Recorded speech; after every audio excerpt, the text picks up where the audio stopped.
All right, let's bring in Nile Lawrence-Stample, who played college football with Jalen Ramsey, won a national title with Jalen Ramsey. Yeah, sure did. And my understanding is you guys had Darby, you had who's the little guy? Oh, LaMarcus Joyner. Mm-hmm. You guys had PJ Williams. You guys had NFL corner.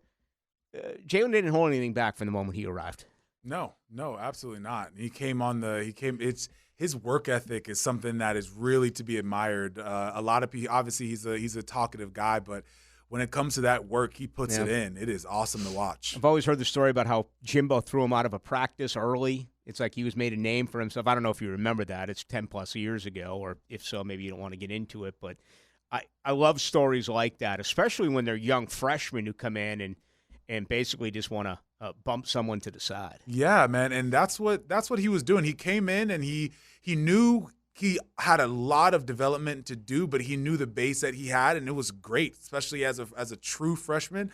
And obviously, it paid off for him early at Florida State. I love stories like that. Our friend Leon Searcy tells the Warren Sapp, the Rock story all the time, where Sapp really came in as a tight end, but they knew he was going to be a defensive lineman, and he sat in the Rock seat, and the Rock said, "Hey, you're in my seat." And Warren Sapp, as a true freshman, looked at him and said, I'm going to be the starter on this football team. This is my seat. That's what Warren Sapp said to the Rock. I believe it, especially knowing Warren Sapp. I definitely believe that. No doubt. So how you doing, man? You look good. Everything's good in the world of Nile Lawrence-Stample. Yeah, man, everything is great, man. I can't complain, especially with Ted Knowles going in the draft. You can't really complain. So I'm good, man. Everything is great on my side of the fence. Yeah, it was a great draft for Florida State. We'll get there in one moment. All right, camp has ended. Since we last talked, camp is up. The transfer portal really didn't bring a lot of activity. There's another link where graduate players can leave and come in again, so I still think there'll be some attrition and maybe some transactions. But, I remember asking you a few months ago about how important it would be to get rid of 63-3, get rid of all of the crying by the fans, and deservedly so, but get rid of all that and focus on the task at hand. It feels like as we begin the fifth month, Mike Norvell's done a really good job in that area of not allowing that to linger. Yeah, man. And it's the understanding of that these guys have to be motivated at all times, and there's no way that they're going to be motivated thinking about a situation like Georgia other than trying to dominate this upcoming season. So it's like the attitude that has to be taken as we're coming into this summer training camp is going to be, let's fuel with this Georgia play, and let's not use it as a crutch to say, oh, hey, well, blame game. Let's be accountable, and let's be great coming into this next season. Yeah, feels like they got some leadership there, and, we get to the draft class, 10 players selected, 8 were from the transfer portal. With my math, for drafted selected Seminoles were Renardo Green and Kalen DeLoach. So, that may be another thing that you can look at, whether it's this year, next year, whatever, that whole transfer portal, come here, will up your game, and you're going to end up getting drafted. But I want to talk to you now about Jarian Jones. Some were surprised that he went as high as he did in the third round to the Jacksonville Jaguars. I think this is a rangy guy who did a really nice job at Florida State. What's your opinion on Jones? So I grew up with my mom basically saying that luck is when opportunity meets preparedness. And I think that's a huge situation that has happened with Jarian Jones. You have a player that's been doing nothing but trying to push himself to that next level. And then now in the offseason, you have a player like Ronald Darby go ahead and get put on the roster here. And now the Jags are thinking that maybe we may have a great combination. It seems like it's a trend going on in the NFL of being able to have and pair players together that played in college or at least come from the same alma mater. So I think that was a huge play and huge opportunity for him to be prepared for the opportunity, but then have Ronald Darby be there as well for them to potentially match up. Yeah, he feels like he's going to be a slot guy. He's going to be your nickel defensive back. But as Dave Campo, that former head coach of the Dallas Cowboys, just told us, he's got the skills and the athleticism at 6 foot 191 and running a 4.4 that if asked, many believe he could be a guy that could be a cover corner in the National Football League. Agreed. And we talked about this earlier with Jared, where Jared Verse has been able to show his game that he can play the run as well as the pass. And that's where Jarian Jones has been able to do that too. So having the opportunity and the skill set to be able to play that inside as well as be able to play that cover corner position allows you that opportunity to be a utility guy, to where, especially when there's injuries, you're able to get around the field a little bit more. And I think that played a huge role, as well as they said that it's his energy, it's his attitude, it's his approach to the game. So being able to utilize him there, especially sometime maybe on special teams as well, will be huge for him. Yeah, and he's a physical guy. I mean, he's someone who had, plenty of tackles, including behind the line of scrimmage, got to the quarterback, forced some fumbles, had 3 interceptions, including the game saver against the University of Miami. So he does a lot of different things. I mean, we were just talking about Jalen Ramsey, a very physical corner, maybe one of the greats to ever come out of there. But it feels like there are some corners where, their expertise is cover, their expertise is the physical side. It does feel like here with Jones that you're getting a multiple football player. Exactly. And first of all, let's say he's a Seminole, right? Yep. So Seminoles, we get after that, yep. Especially when it comes on the defensive side of the ball. So there is a culture that gets built from any defensive coordinator that comes in. You have to push that Seminole culture, and that's what we come from. We come from hard-nosed, physical football, especially on that defensive side. So if any defensive back wants to really compete and play well at Florida State, you're going to have to come down and get your nose dirty. Nile Lawrence-Stample, our guest, business owner right here in town with Nile Lawrence-Stample Cleaning, and he joins us here when we get into the Garnet and Gold. We've talked a ton about Fisk, a ton about Verse. They both go out to L.A. We'll see what happens there. The Buffalo situation is very intriguing to me with Keon Coleman. First of all, I had no idea that he had this type of personality. I didn't get that from him this past year coming out of Tallahassee. I don't know if they had him under wraps or what it was, but his personality has really taken off. And, they put him in a position now in Buffalo with Diggs gone, with Gabe Davis here.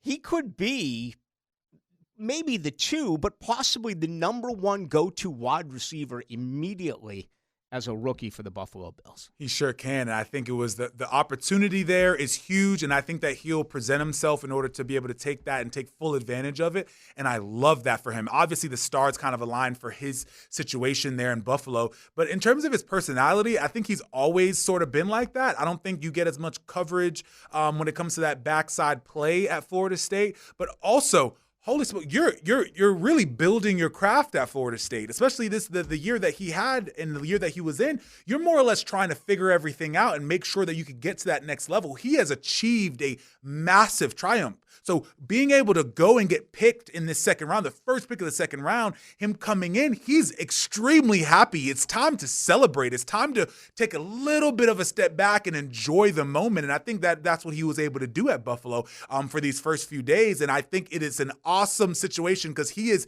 able to show people that, one, he can lock in, but also it's a good opportunity to say, hey, I can kind of relax a little bit. I can have a good time because when it comes time to turn it on, you obviously know that I can do that. Yeah, I just wish we got to see it a little bit more. Yeah, agreed. At Florida State. But, I understand that, first of all, it doesn't feel like it used to be with there's so much media now that I think some of these kids kind of get tired of it. But also, when you're a coach, they don't allow the assistants to talk the way they once did, maybe once a week with both coordinators or what have you, but very rarely positional coaches. And it's not like the old days where you go to the locker room and interview the guys either after games. And certainly, when I was doing it, you could bring them in from the SIDs, sports information directors, to talk with them all. But it's just not that way. No, it's not. And as a player, so looking at a player's perspective, the only time you're really talking to the media are going to be times that you probably don't necessarily want to. So it's going to be after games, maybe after a big game and you had a great game, you might want to talk to them. But typically you're pretty tired after a game, or it's going to be some sort of media day, or it's some sort of spring practice where you've already had such a long day. You're doing so many things, and this is just another thing to pile onto your plate, where all the time that we've been able to watch Keon during this time with Buffalo, it's been just celebratory stuff. He's in the clothes that he wants to wear. He's comfortable. He's happy. He's just got signed to make a good amount of money. Like, there's so much reasons on why he is in the level of mentality that he is for this past few days. See, I always thought that collegiate athletes would use the media because you see so many former football players who elect to become a broadcaster. And if you're really good, you're going to get that opportunity. You're going to get it over someone else. But if you're average or not so good and, you want that to be your next field, a lot of these ex-football players either end up becoming broadcasters or coaches. And obviously in both businesses, you need to know people, but some take advantage of it. Others just don't. I guess that's the best way to say it. Yeah. Hey, what a sad, sad story. This week. I know we were talking about it off air, but Florida State lost one of their former quarterbacks, the Rooster, Marcus Outzen, at 46 years of age. Yeah, man, so sad, and feel so sorry for their family. Yeah, I mean, it was Sharon Dorsey from Jacksonville not too long ago. I don't know. When I cover these, and I always look at them as kids, and they're passing, man, it really hurts the heart. It really does. And it just seems like it's more and more and more. We can't go a week by without, us losing someone in the world of sports. But I guess it was a rare disorder, and I know it really hurt Seminole fans everywhere. It really did. And it's a sad moment, and it's something to help kind of reflect and just be thankful for all the time that you have and really take advantage of it. But it is really a sad day just because, yeah. So it was, 7 to 10 years later for you in the 98 year, he comes in, beats Wake. I mean, this is when Patrick Kearney breaks the neck of Chris Wenke. Yeah. Dan Kendra shredded his knee. So you go to a third stringer. He beats Wake. Gets the ball to Peter Warwick, beats Florida. Yeah, in Doak. Yes. In Doak. Yeah, that has been a huge game. Yeah, and then I go out to Tempe, and it was at the old Arizona State, the old Sun Devil Stadium there in Tempe, Arizona, and they just, they couldn't get the ball to Peter Warwick. Tennessee was the better team, but, he had a chance to come off the bench and win a national title for Florida State. It didn't work out well, but I think he'll always be remembered for those three things. Yeah, and it's so cool to watch when players are able to come and really answer the bell. It's such a cool thing just because they're always ready, and sometimes they answer and sometimes they don't, but he was able to. All right, give us, before we say goodbye, give us a minute here on Deion and his son. So tremendously talented. I'm a big fan of Deion, always have been. I find myself defending him on about every issue. But this young kid who goes off to Austin Peay is aggravated, said, Deion never gave me the time. He never gave me any attention. And, his son responds by saying he must have been mid. Why Deion and his son make comments like this? I'm really not sure, and it sucks because I'm the same way. I love Deion, and I think he's a huge reason on why Florida State has the national eye like they have and was able to build off the backs of players like him.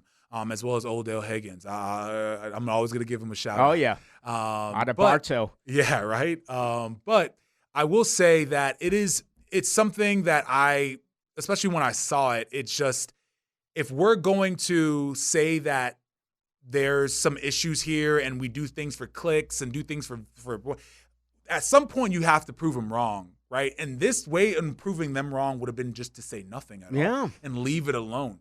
And I always tell my kids that it is about focusing on the main thing. Let's keep the main thing the main thing. And when those distractions start to really play a key role in your life, I feel like that's when you end up straying away. So it's a tough situation because obviously I love Deion, but it's something that I really can't support just because it's not, I don't think, a good example to set for your team, much less your son. Yeah, it makes very little sense to me. I mean, I don't even know who this young man is. He went to Austin Peay, and I guess he's transferring out again following his coach to a lesser job. But, I mean, his son could be the top pick in the draft next year. Mm-hmm. Deion Sanders is maybe the greatest cornerback to ever play in the game.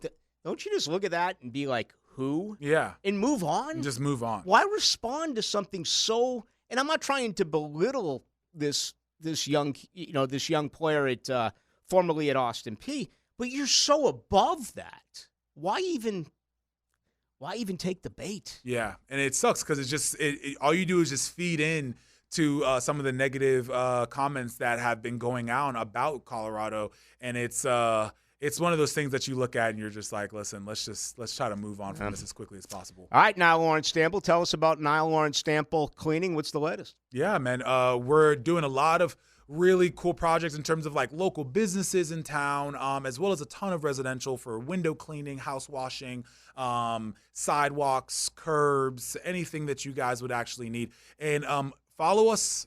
I keep saying this. Follow us on Instagram at NLS Cleaning. That is going to be the best place to reach out to us, as well as be able to see what we're doing in the community. It's a really, really cool to watch some of the projects that we have going on, and some of them that we'll be putting up very soon. And you got that specials as well. Yep. You go on and every once in a while you have the blinking light or whatever. You get a flash. We have the flash specials coming on, and sometimes they're super quick because they get snatched up. So you have to be really following us and engage. It's been awesome. Outstanding. Good seeing you. Thank you. Good seeing you, Rick. Nile Lawrence-Stample.